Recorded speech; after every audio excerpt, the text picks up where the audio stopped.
कुंडलिनी शक्ति का ज्ञान और विज्ञान भाग 2। नमस्ते। वैदिक विश्व इस आध्यात्मिक चैनल पर आप सभी का स्वागत है। योग सूत्र के महान लेखक भगवान पतंजलि इसलिए चित्त शांति के साधनों को प्राथमिकता या विशेष महत्व देते हैं। प्रथम सूत्र में ही वे कहते हैं योग चित्त वृत्ति निरोधः।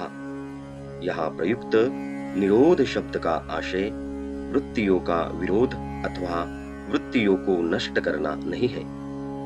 वृत्तियों को कुशलता से अपने अधिकार में लेकर अर्थात वृत्तियों को संस्कारित कर उन्हें उत्तम कार्यों में लगाना चाहिए। स्वयं ही अपनी चित्त वृत्तियों पर कुशलतापूर्वक संयम कर चित्त पर बाहरी संस्कारों का असर न पड़ने देना, ऐसे अभ्यास को योगाभ्यास कहते हैं। इस प्रकार के प्रयत्न से चित्त अधिकाधिक शुद्ध होता है और उस पर किसी प्रकार के बाह्य संस्कारों का असर नहीं होता। चित्त अथवा अंतःकरण के संपूर्ण सुखमय शांत स्वरूप को समाधान भी कहते हैं। चित्त की ऐसी शांत अवस्था शुद्ध शांत जलाशय सरीखी रहती है। ऐसे शांत जलाशय में तल भी स्पष्ट दिखाई देता है, परंतु उस जल पर आघात करने से उत्पन्न कंपन जल के मूल स्वरूप को बदल देता है, जिसके कारण उसका शांत स्वरूप तल नहीं दिखता। चित्त की भी ऐसी ही अवस्था रहती है। मन के बाहर से प्राप्त सर्व संस्कारों से अप्रभावित रहकर शांत होवे। मन की उस अवस्था को ही चित्त कहते हैं। पूर्णत्व की ओर अग्रसर सामान्य मानव इस प्रकार के संस्कार रहित शुद्ध मन अथवा चित्त प्राप्त कर सकता है।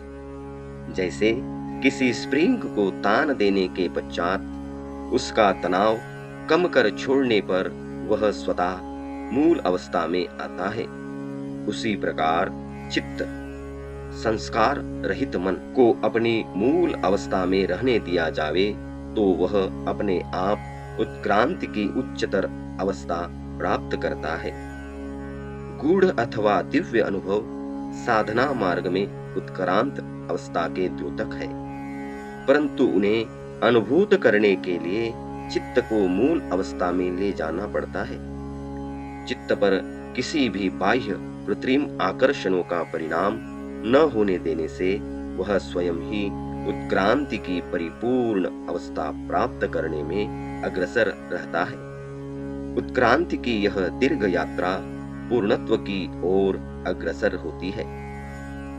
डार्विन के सिद्धांत के अनुसार पूर्णत्व की ओर अग्रसर होने वाले उत्क्रांति के लंबे प्रवास में मन पर होने वाले बाह्य संस्कारों के कारण वह पीछे न आकर आगे बढ़ता है। उसमें एक विलक्षण शक्ति आती है जो ऐसे बाह्य संस्कारों के प्रभाव के समक्ष समर्पण नहीं होने देती। इन बाह्य जड़ संस्कारों के अवरोध पूर्णत्व की ओर अग्रसर होने वाली प्रतिक्रिया को तीव्र एवं शक्तिशाली बनाते हैं।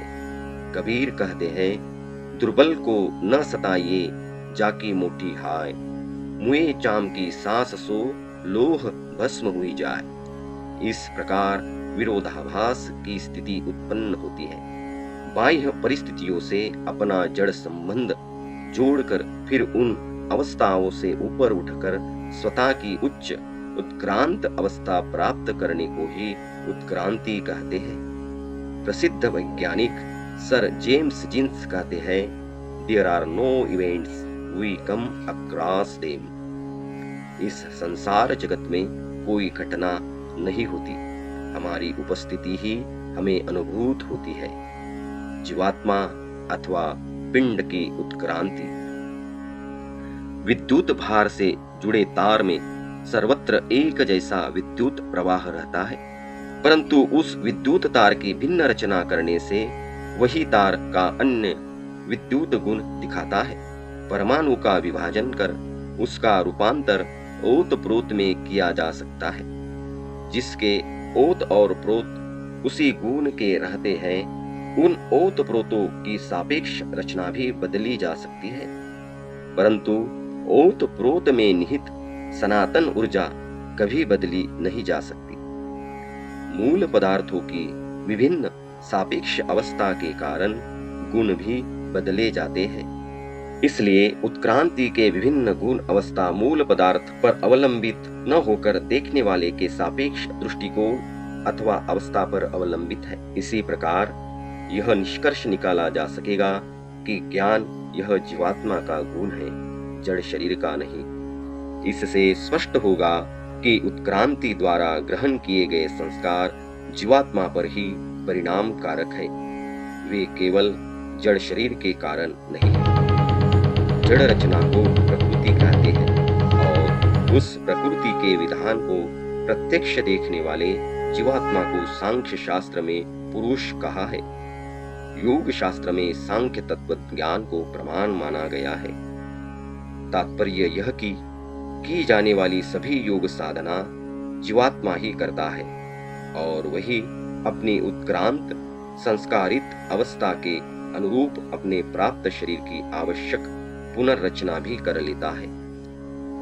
शरीर की प्रत्येक पेशी में गुणाणु की आवश्यक परिवर्तित रचना को ही कुंडलिनी जागरण कहते हैं। यही आज का बहुचर्चित विषय है।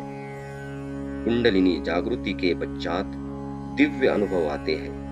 इस पर डायलेक्टिक्स वाद पर प्रेम करने वाले जड़वादी ऐसा तर्क प्रस्तुत करते हैं कि शरीर की प्रत्येक पेशी में जो रासायनिक अथवा पदार्थ विषयक प्राकृतिक प्रतिक्रियाएं अपने आप चलती हैं, उनके कारण हमें ऐसा प्रतीत होता है कि जीवात्मा नामक एक अवस्था है जिसके द्वारा शरीर के सभी कार्य चलते रहते हैं, परंतु ऐसा मानने का कोई कारण नहीं है। जीवात्मा जैसा कोई स्वतंत्र अस्तित्व न होकर प्रत्येक पेशी द्वारा होने वाले संगठित कार्यकलाप के कारण ही हमें ऐसा लगता है। प्रत्येक योनि में ऐसे रासायनिक अथवा विद्युत चुंबकीय कार्य अपने आप चलने के कारण प्रत्येक योनि की उत्क्रांति वह योनि करती रहती है। जीवात्मा का इससे कोई संबंध नहीं है। इसलिए जीवात्मा नामक कोई अवस्था न होकर वह केवल भ्रम है। प्रकृति का संसार सर्वत्र चल रहा है, जो जड़ का ही व्यापार है। इसलिए जड़ तत्व ही प्रकृति का मूल उद्गम और अंत है। भारत की प्राचीन विद्या योग साधना के प्रसारण हेतु इस चैनल की निर्मित की गई है। जानकारी अच्छी लगे तो सब्सक्राइब कीजिए, शेयर कीजिए। धन्यवाद।